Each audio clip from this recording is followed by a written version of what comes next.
Hear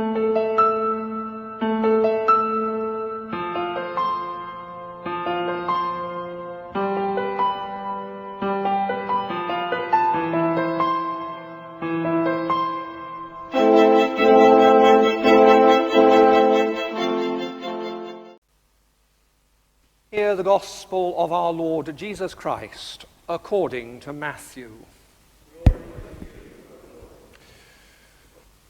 Once more Jesus spoke to the chief priests and Pharisees in parables, saying, "The kingdom of heaven may be compared to a king who gave a wedding banquet for his son. He sent his slaves to call those who had been invited to the wedding banquet, but they would not come.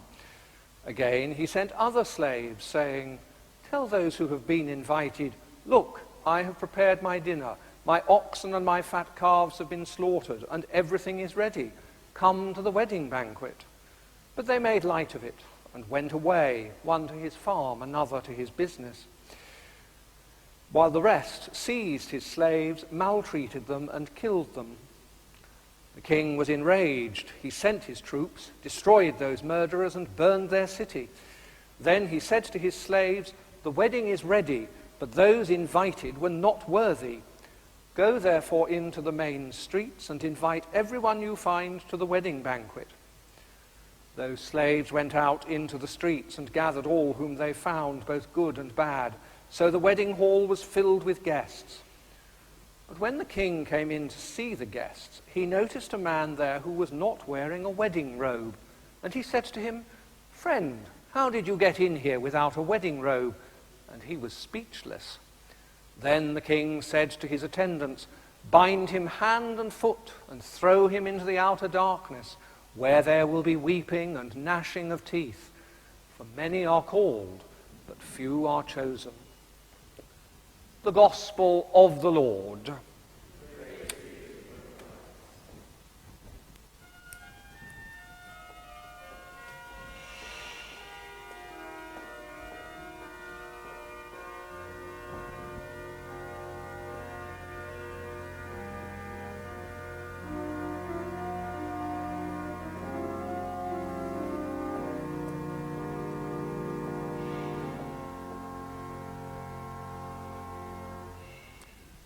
Please be seated. The day before my wife and I got married, I went to my then church, as usual, to say the daily Mass. I hadn't checked the readings in advance, and only as I began to read the Gospel appointed in the daily lectionary did I realize what it was, the passage we have just heard.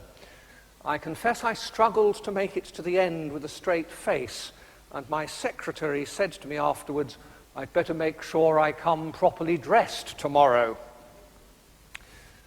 It's a passage that continues a series of parables directed principally at the Jewish leadership of Jesus' day and their refusal to acknowledge his claims.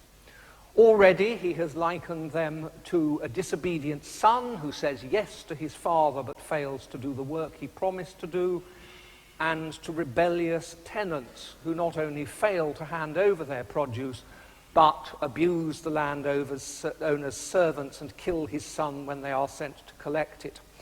And now they are guests who, having said yes to an invitation to a wedding banquet, refuse to show up when the day arrives.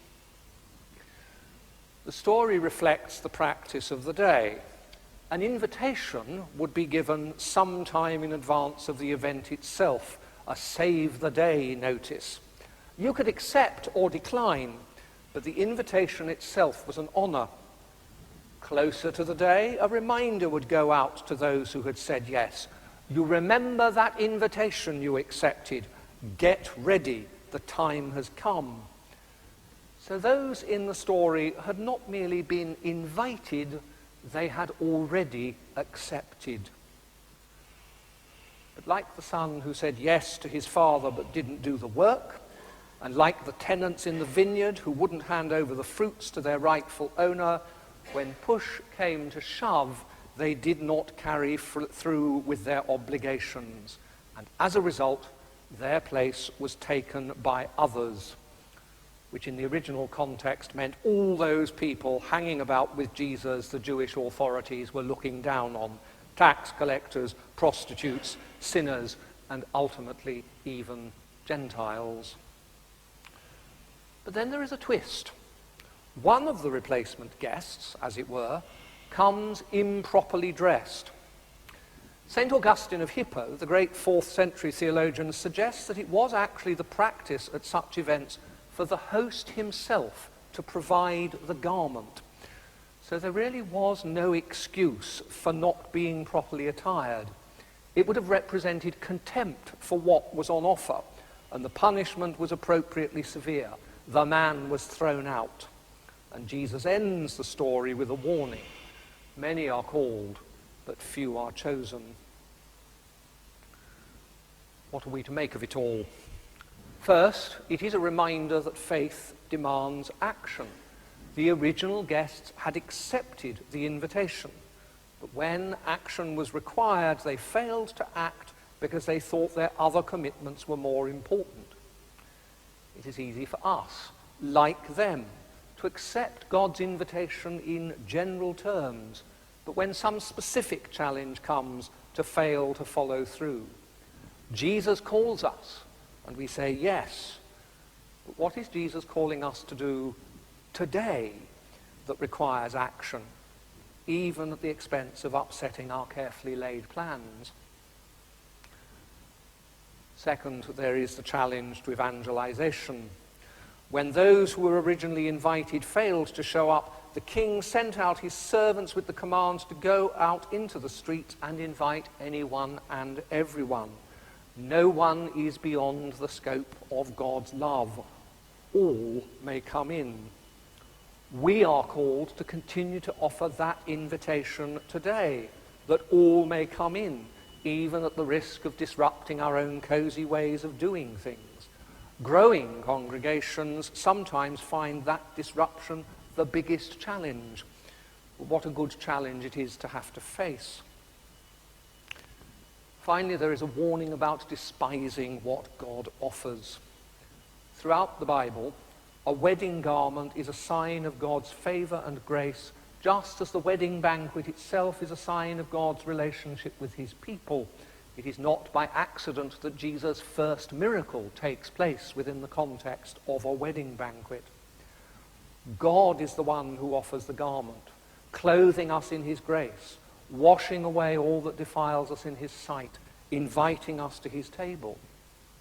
When we were brought to baptism, we were most likely clothed in white as a sign of that grace, and it remains an option in the baptismal liturgy to clothe the newly baptized with a white garment in the course of the service for the same reason.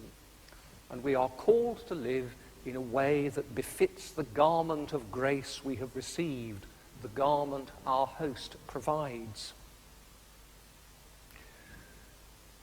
This morning's second reading is well known, traditionally being associated with Advent because of its words about the nearness of the Lord.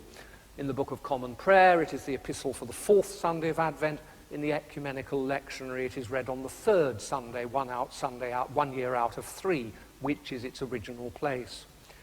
But it is also, I think, a picture of what a grace-filled life looks like. Rejoice in the Lord always. I will say it again, rejoice. Let your gentleness be evident to all. The Lord is near.